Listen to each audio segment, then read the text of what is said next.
Halo semuanya, kali ini kita akan membahas sinopsis episode ketiga drama My Cherry Amour.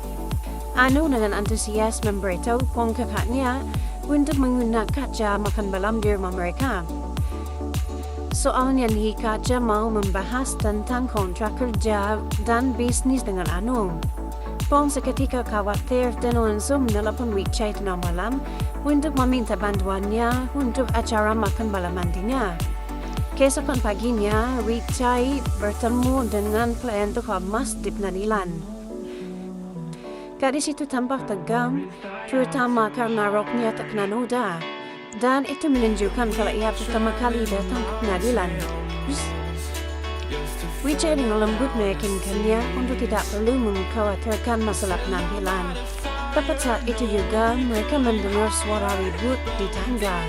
Ternyata itu adalah suara teriakan seorang wanita kaya yang marah pada suami palsu yang menipunya. Dan pria itu adalah pria yang klien toko ini kenal, guys. Di sisi lain, khusus untuk menyambut Kaja, klien bisnis barunya, Anu berusaha membuat kue sendiri, tetapi malah gagal total. Namun saat dia keluar dari dapur, dia malah melihat Wichai ada di ruang tamu. Yang tidak Anu sangka, Wichai mengambil satu kue yang tadinya hendak dia buang dan tetap memakannya walaupun keras kayak batu. Saat Anu beranjak pergi untuk memperbaiki penampilannya, Kaja datang. Dan Kaja melihat Wichai dari kejauhan dan mengenalinya karena ia pernah bertemu dengan Wichai di pengadilan.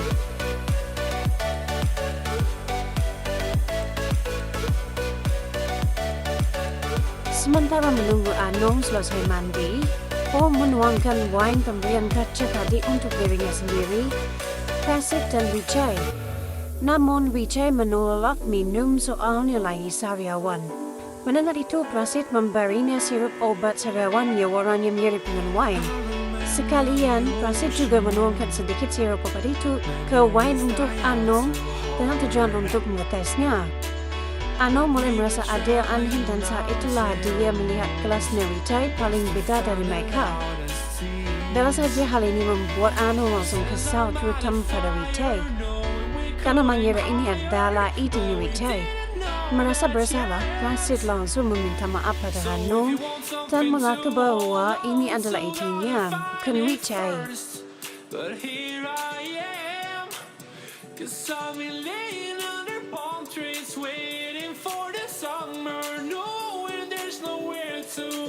Di rumahnya Wichai, ibunya malah mengkritiknya dengan sinis saat ibu mengetahui bahwa dia telah menangani kasus si penipu itu.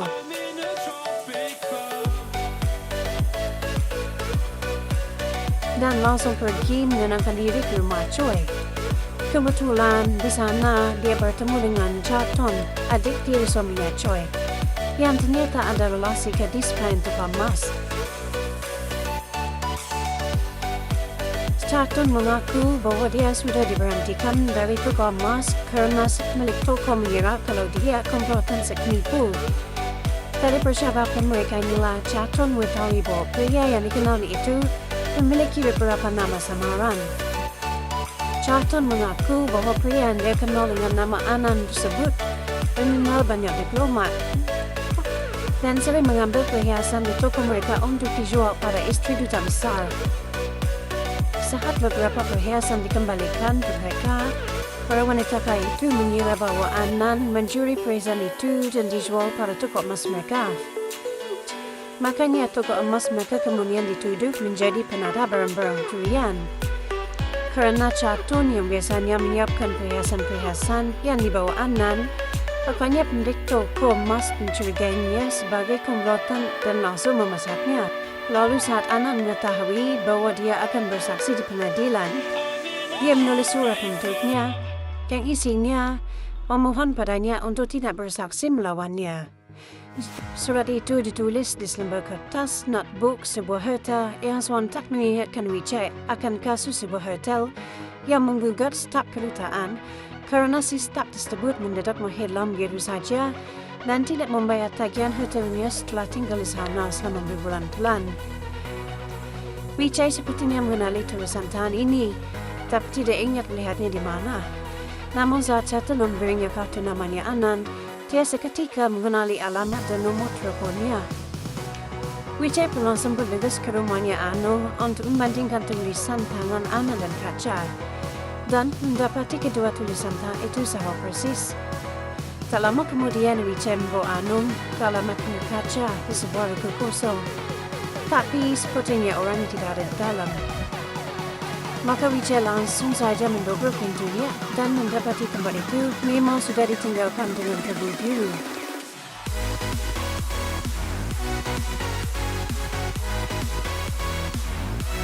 Lalu tepat saat itu juga mereka melihat salah satu kakaknya Anu yang bernama Chamlong datang bersama seorang nyonya kaya lain dan juga merupakan korban penipuan yang dilakukan Anand atau Bajaj. Anu akhirnya sadar kalau Chamlong lah yang mendorong kaca kepadanya dengan maksud untuk dijodohkan dengannya, dan itu jelas membuat Anu jadi kesal dengannya. Bisa-bisanya Chamlong mudah sekali tertipu hanya karena penampilan seseorang, lalu sembarangan mau menjodohkannya dengan seorang penipu. Wijay memberitahu Chamlong kalau Haja itu penipu yang bukan cuma mengincar uangnya Anu, tetapi juga mengincar warisannya. Apa yang Chamlong lakukan ini sangat menyakiti perasaan Anu.